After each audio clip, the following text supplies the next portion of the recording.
All right, ladies and gentlemen, MrSotko here. Welcome back to the channel. Got a whole bunch of good crypto news stuff for you today.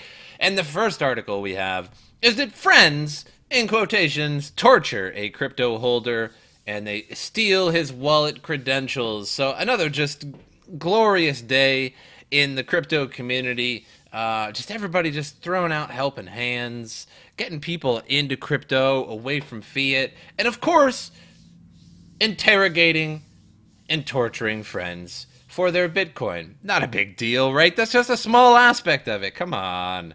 A New York crypto holder was tortured by acquaintances who coerced him to reveal his crypto wallet credentials, which is a New York Post reported earlier this week. So according to the publication, a group of 4 young professionals accompanied Nicholas Truglia, 27, to his luxury apartment in Manhattan after a night of drinking. The men then pillaged the Bitcoin enthusiast's place before interrogating Truglia until they successfully obtained the login information for his cryptocurrency accounts. So the court documents reveal that one of the suspects, a 25-year-old Stephen Orso, demanded Truglia provide him with the login information for his cryptocurrency accounts while holding his head underwater in the bathtub, punching him in the stomach and throwing hot wax on him. So, okay, I don't know about hot wax. That's getting borderline pretty, I don't know, pretty sexual there. Holding head underwater. Maybe he was just giving him a bath. Maybe he got too drunk and maybe he soiled himself and he was just giving the guy a bath. Come on, this is crypto. We're all friends here. There's no I don't even believe this article because, I mean, I hold somebody's head underwater every day just for friend purposes.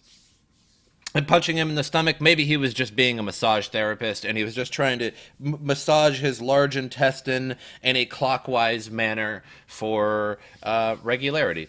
So all the suspects involved in the case are better off financially. Yeah, you think so? I mean, that's usually what happens when you take a lot of money.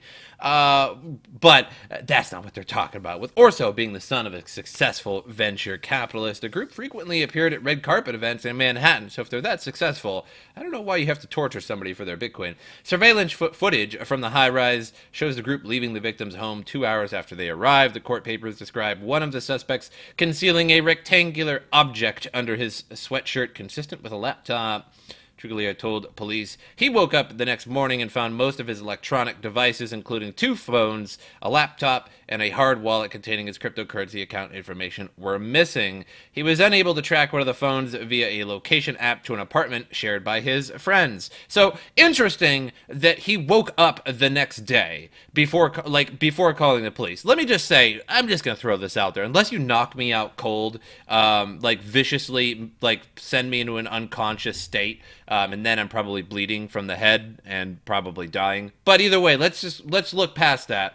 If you torture me and punch me and take my crypto and then leave, I'm not going to wait till the next day to call the police. You know what I mean? Like, I'm not going to go to sleep and then wake up and be like, hey, all my stuff is missing. So, like, how did you not know that all your stuff would be missing when you woke up, like, after the last night? I mean, yeah, you were drunk, but, I mean, let's all be a little bit realistic here. We've all probably been pretty wasted at least a few times in our lives watching this. And you would think that even if you were completely obliterated drunk, if somebody mugged you, held your head underwater, punched in the stomach, and throwing hot wax on him, which is really, that's creepy. Like if I'm just gonna say, let me just say that, like, if I was with a group of like 3 other people, like a group of 4 people, and I was one of them, and the other one's like, yeah, let's get the hot wax and pour it on them, I'd be like, whoa. Like, everyone would just stop and be like, dude, are you, like, are you gay? Like, that's okay. I mean, that's okay. It's like, whoa. You know, like, I mean, like no bad things here, but like, are you gay? I didn't know that. Like,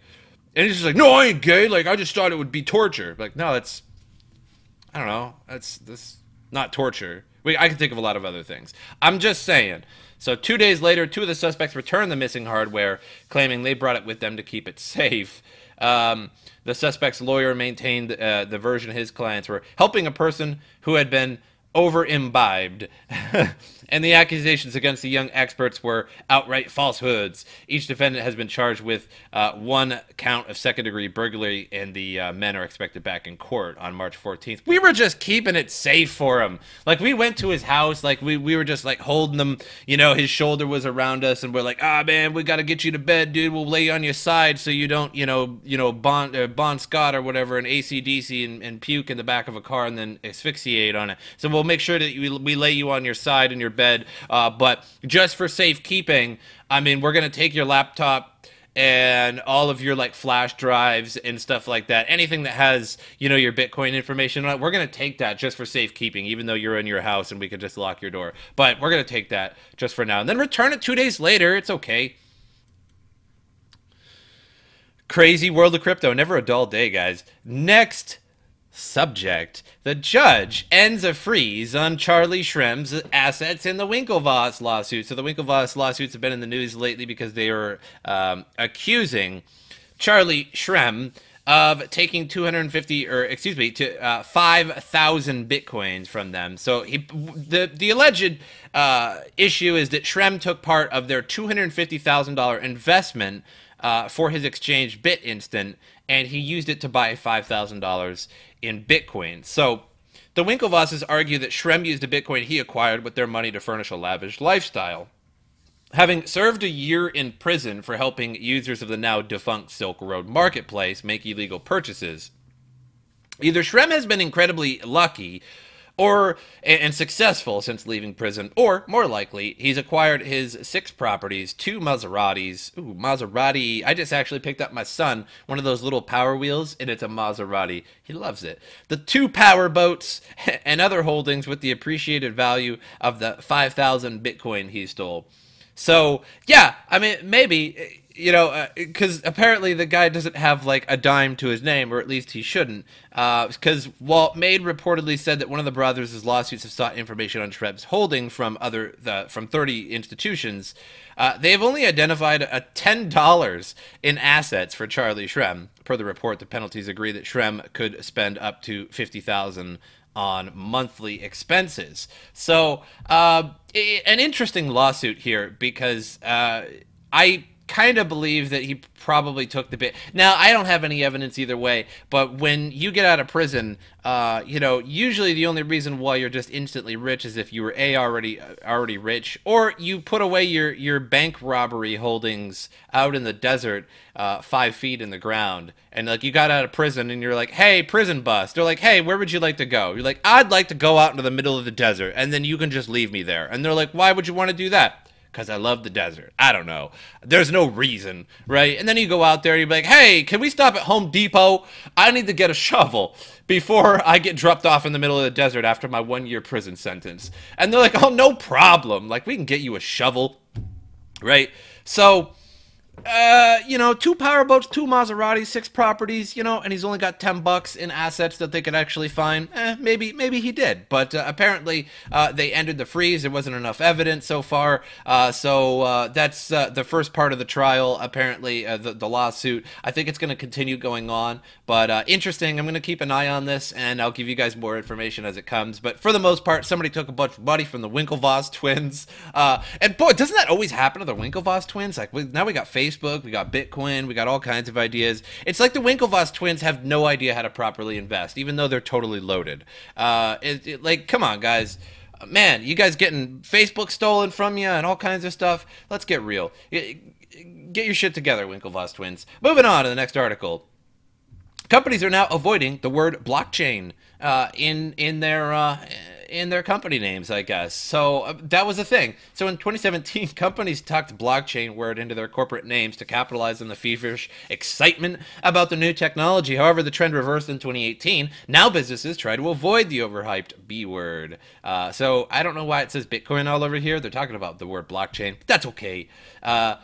And give preference to the less worn out distributed ledger technology. Oh my God, that sounds so much better. It's like it's like how SJW and like social movements move. Like, right? Like this word isn't cool anymore. We got to move on to distributed ledger technology. Like, isn't that blockchain? No, yes, but it's not the same thing. It's distributed ledger technology, and then blockchain is distributed ledger Well, I mean, come on, guys. It's the same. It's not. No, it's different. It sounds way better. It's kind of like, oh man, nobody's shell shocked anymore from war. Nobody's gone crazy from war. It's PTSD. You know what I mean? It sounds so much better. Blockchain is considered to be an important innovation. Helps create transparent, trustless solutions with immutable records. So the phenomenon is dubbed blockchain washing, so that they can just make more money. So an example is in 2017, many companies rebranded or repackaged their solutions to keep up with the blockchain trend. Notably, shares of the lemonade producer, and you guys might remember this one. I actually made articles about this or videos. Long Island Iced Tea Corporation jumped 43% in a single day. That was just a single day. So like they went way, way, way higher than that over time. In a single day on the news that the company changed its corporate name to Long Blockchain Corporation. So instead of the Long Island Iced Tea Corporation, they were the Long Blockchain Corporation. Admittedly, it has no plans to take its operational process on blockchain or use this technology in any other way. So I remember that. I remember making an article about, or a video about it, rather. It was just part of the daily news as usual, but it was many, many months back. And Long Island Iced Tea, their stock went incredibly high. So 43% was on the day they announced it. And then it just kept on going. And I thought it was just the craziest, stupid thing. I mean, this has nothing to do with blockchain. But for some reason, everybody bought into the stock because of it. And now it just bombed, and it's probably back to where it was before that, if not lower. So no more of that, guys. Everybody's getting rid of the blockchain. It's all about that DLT now, that distributed ledger technology. It isn't about cryptocurrency anymore. It's about cryptographic hashing functions which create distributed ledger technology coins, currency. So yeah, guys, get with the program. No longer blockchain. We're talking about that DLT. Moving on, EtherDelta SEC action could impact the entire industry. So EtherDelta, which operated in 2016 as a smart contract on Ethereum, fell victim to securities obligation under the U.S. Securities and Exchange Commission, leaving owner Zachary Coburn liable for penalties totaling $388,000. So this securities lawyer, Jake such and such, and blockchain chief legal officer Marco such and such, among others, note comes despite EtherDelta sharing few characteristics of a traditional cryptocurrency exchange. Even though EtherDelta was just a smart contract on Ethereum, the SEC said it was legally an exchange because it brought together purchasers and sellers of securities. Of course, because we're no longer in the Wild West of crypto anymore. We're in that time where nations are like, hey, we might make an e-shekel. And you're like, oh, God, no. Travinsky notes, quoting the Coburn, uploaded about the dispute. So they tried to dispute it, but basically EtherDelta it's kind of an exchange. I mean, come on, guys. It's kind of an exchange. Let's get real. While the revelation about Coburn's fine appeared to unsettle users, Travinsky adds to the event should have been expected given the raft of investigations the SEC has hinted are ongoing this year. Well, yes and no. But the SEC still haven't given any clear aspects of what is a security, what isn't a security in terms of the crypto world. They kind of gave like rough guesses of what it was. I made videos on it, and a lot of the coins with their own blockchain are not considered securities, whereas a lot of ICO coins like tokens are considered securities because they're sort of they're essentially a stock in a company, if you will, because if you're funding a company by buying these coins, it's essentially like their stock in a way, and so that's a security. But like coins like Bitcoin with no greater corporation above them making money from it essentially is not. So again, it's like it should have been clear, but you're like, whoa, SEC, you don't even know what you're talking about. Like you're not even clear on it. So okay, fair enough, government. I guess we'll just do whatever you tell us to do in future. He suggests larger, wealthier targets could also come in for penalties, including those which have tenuous links to the SEC, such as overseas registered entities. So in response to the continued fluid regulatory situation regarding cryptocurrency tokens in the U.S., some industry businesses have opted to take preemptive measures by excluding U.S. users from access to certain assets. So as reported, Bittrex, in addition to the US's largest exchange, Coinbase, is in the process of offering international versions of its resource, which will effectively segregate US accounts from others. So this is one reason that Coinbase has not added a lot of coins. They've talked about it before. People ask them, why don't you add Ripple? Why don't you add this? Why don't you add that? And they are slowly. So they added, OX, they added Ox, it's called Ox, whatever, BAT, an ongoing Ethereum Classic, but they have to be really careful as what they add, because if they add what would be considered by the SEC as security, that could be a violation, or they could have to go through with different routes, different paperwork, different money, applying for this, that, and the other thing. So they just try to keep it as easy as possible. And that's why a lot of exchanges don't offer US dollar or euro pairing or anything like that, because when you do that, you have to go through different measures, and it's a little harder to do. So US based customers will continue to use Bittrex and will not have access to the new tokens available on Bittrex International. It explained, outlining its plans late last month. So one thing, the conclusion that I come from this is that everybody says in the crypto world that crypto can never be defeated, even if a government is like, hey, you guys can't use this. I disagree in that. The reason why is because, sure, they'll never be able to stop the ledger, right? I mean, you can't just stop the Bitcoin transactions going out. As long as there's internet, there's Bitcoin, there's crypto, right? Okay, so that's set in stone. That's one thing I agree on. Boom. Kobe. Oh my God, that swished, right? The one thing I disagree on,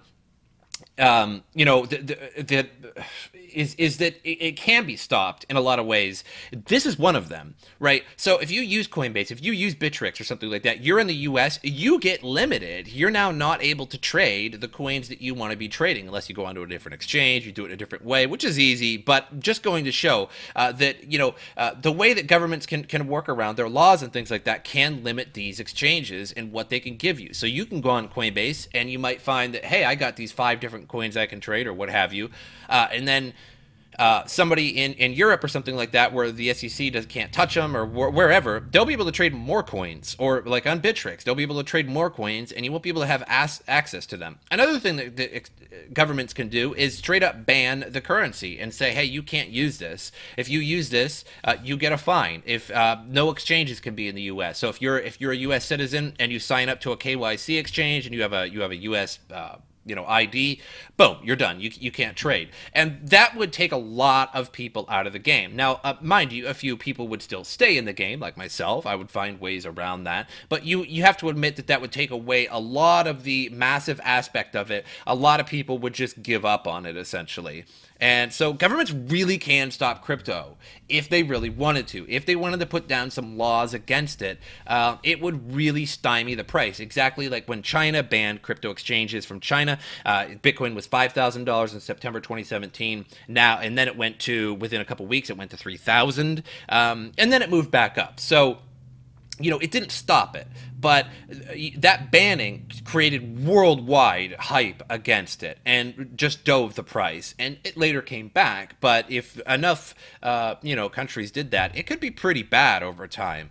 No way to stop it for good, but they can certainly dissuade many people from getting into it that might otherwise have gotten into it later on, or might otherwise be in it now and just be like, I'm just going to give up and sell and just get out so I don't break any laws or anything. Moving on to CoinMarketCap, 212 billion market cap. We were at like 219, 220 yesterday, and unfortunately, we're back down a little bit. So we're going back down. Bitcoin was in the 6,400s.